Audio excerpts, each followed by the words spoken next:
we're doing our talk for today. All right.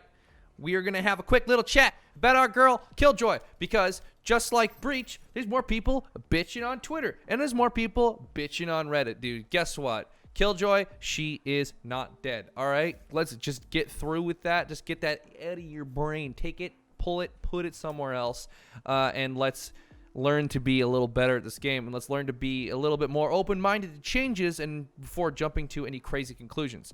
Let's turn those cheats on. Was a new option. Play it all rounds. Yes, that's there now. That's the new option. We're going to go to Ascent now. We're going to go to, let's go Bind. Let's go Bind. Bind is Killjoy's absolute strongest map. So we're going to go Bind. Because everyone says Killjoy is dead now. That's the new thing. Just like Sage was dead, and guess what? You said Sage is dead. I say, she ain't dead. Fuck you. Fight me, motherfucker. Okay? Let's go. Let's take a look-see. Have a sip of water. Stay hydrated.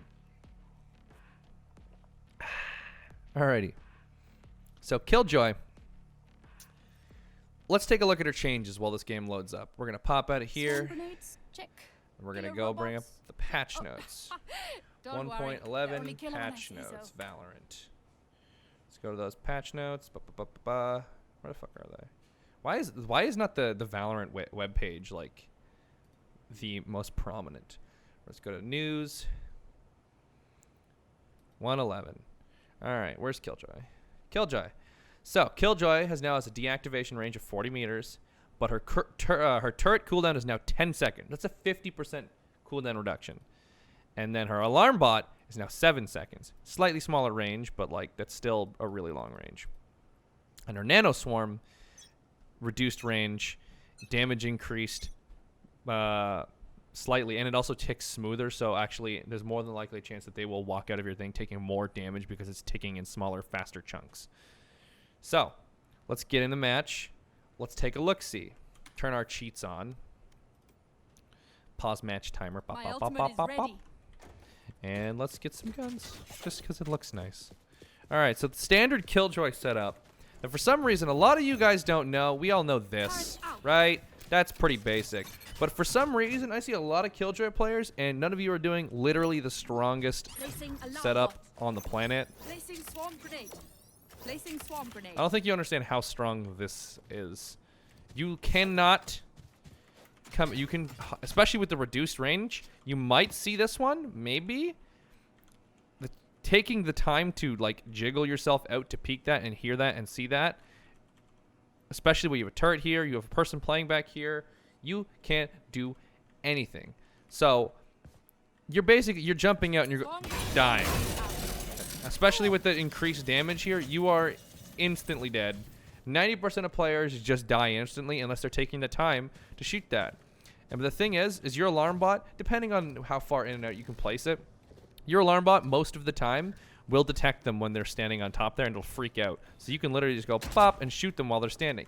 That's incredibly strong. That sight lockdown is insane, but you need to play off of it. The fact that you could even do this, same thing, which is incredibly strong still, but the fact that you could do that and play it across the entire site,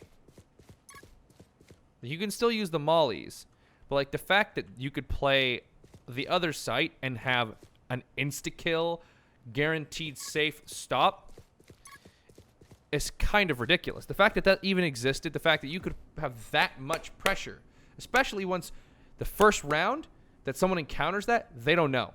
Most people don't know this. It's not a common Killjoy play for some reason. They will jump out and they'll die.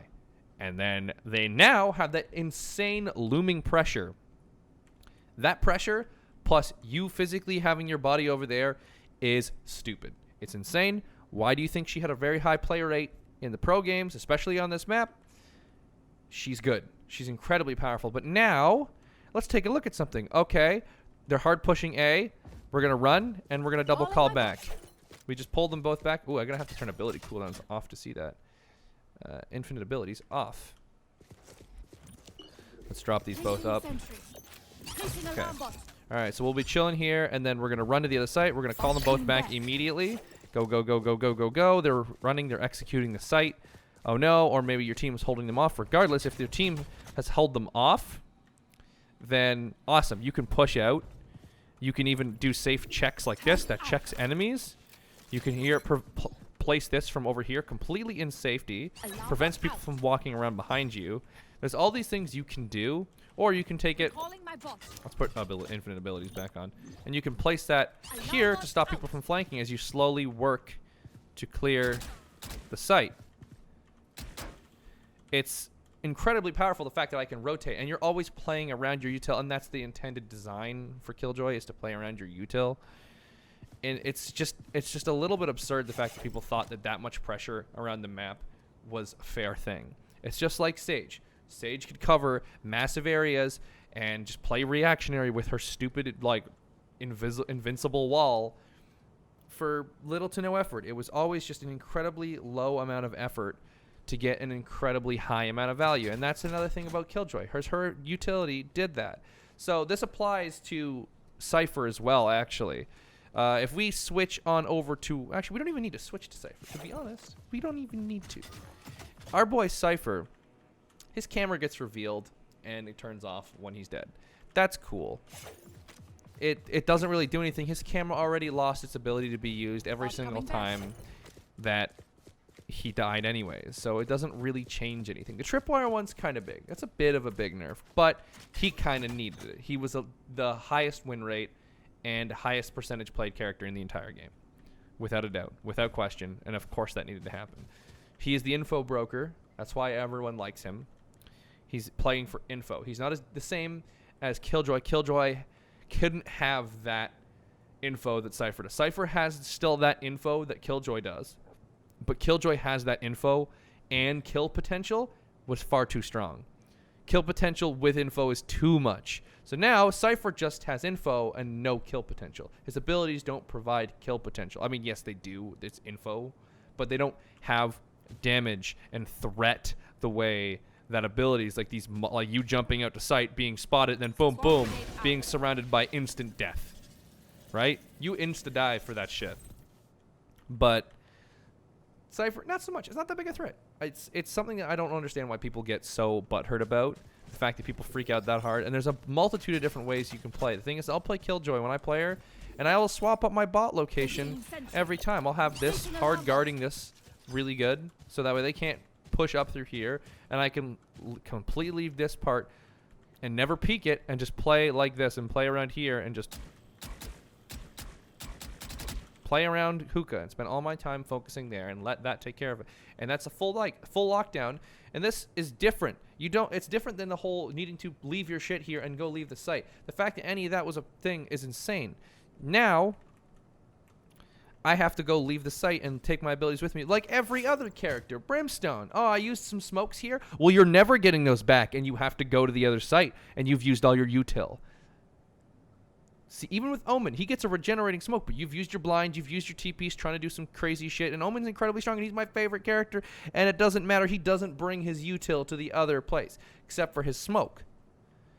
Killjoy, on the other hand, she can bring her util with her. She can bring her util back, and that is insane. That's incredibly powerful. You can play something like this and have this lockdown, and then if nothing happens, just call them back and move, and they're up by the time you reach the other site. That's ridiculous.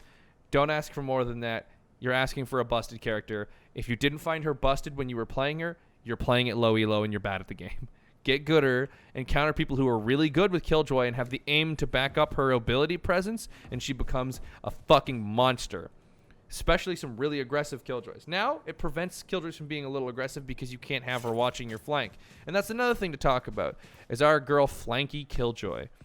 She protects us from all of our flanky problems and lets us be safe while we take our time taking that also big favorite execute here on A. Well, guess what? The fact that you could low effort just do this, boom, and you're watched from here, you're watched from here, and if anyone passes through here, they have to use abilities in order to prevent that from happening.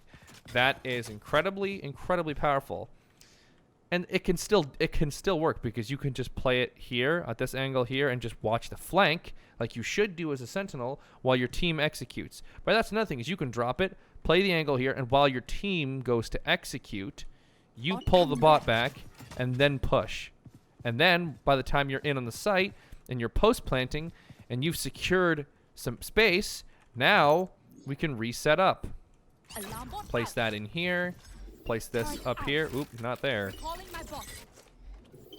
Placing Boom. sentry. Now you've got really nice post-plant because your abilities come up so much quicker. coming back. Not to mention the fact that your Placing nade swarm grenade. is so much stronger in terms for its damage because of the faster tick.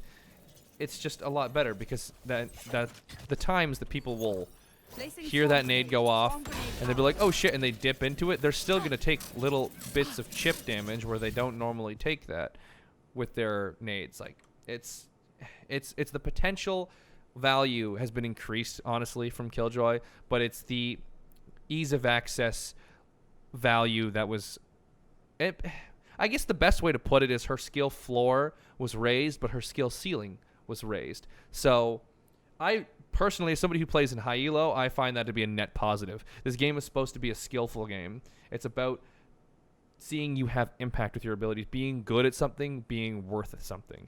We don't want to have Overwatch where we have our boy Reinhardt swinging his way through, low skilling your way. You can be really good at Reinhardt, but like that pure aim skill and that pure like ability usage, like decision making, all that kind of stuff, it's just not the same. And that's one of the reasons I left Overwatch, was to come play Valorant and be in an environment where skill and hard work and dedication and learning to use abilities and learning to use the mechanics of the game hardcore really pay off. And that just didn't happen as much before because those characters. Sage didn't have that. Killjoy didn't have that. Cypher did because it didn't have kill potential. Cypher was still a little bit on the easier side. You could probably get a lot of value on him without being super meh, but it's arguable. Cypher was an arguable case because he couldn't kill you with his abilities. But Killjoy, you could be on A bind, chilling on A with your util on B, and then kill someone jumping out of the window, and you're not there. Tad bit ridiculous. That's why her turret's so weak, is so that ridiculousness doesn't happen. Killjoy is not that strong. She's fine now. She's actually, in my opinion, better than she was, to be honest. She's just went from... Everyone's assuming she went from good to shit. She actually went from ridiculous to good and skillful. It's a different transition. And you know what? Maybe you got to put in a little more work. But just like my previous video, I talked about it. Put the work in, man. If you want to be good at this game, put the fucking work in. Take your time. Learn bot positions. Learn how to counter strafe. Learn how to peek an angle. Learn how to not re-peek an angle. Learn how to play for information. Keep people guessing. Keep people thinking. Keep people reacting instead of pre-aiming. Never take a fair fight. That is the motto for success in Valorant, is never take a fair fight. Why the fuck would you ever take a fair fight when you have the option to not? That's all I got to say about it, man. Chill out about Killjoy. Reddit, calm down. Get your hands off your dicks. Twitter, stop being dramatic. You're all fine. Go play Killjoy. If you play Killjoy in my game, I will be happy about it. I will always be happy about it. And just as long as you're not a bot. Okay? Thank you for taking the time to watch my vid, guys. Get on over to my Twitch. This was filmed live here on twitch.tv/abigcanoodle. We just hit D2, guys. We are in D2 now today. Feels good. Haven't gotten any wins in D2, but we are climbing every day, getting better, improving, and I'm here to help you guys improve with me. Dude, let's all improve together. Let's get lit. Have a good one, guys. Give us a sub. Hit the notification bell. Join the Discord. Join in the stream. Have a good one. Peace out, brothers.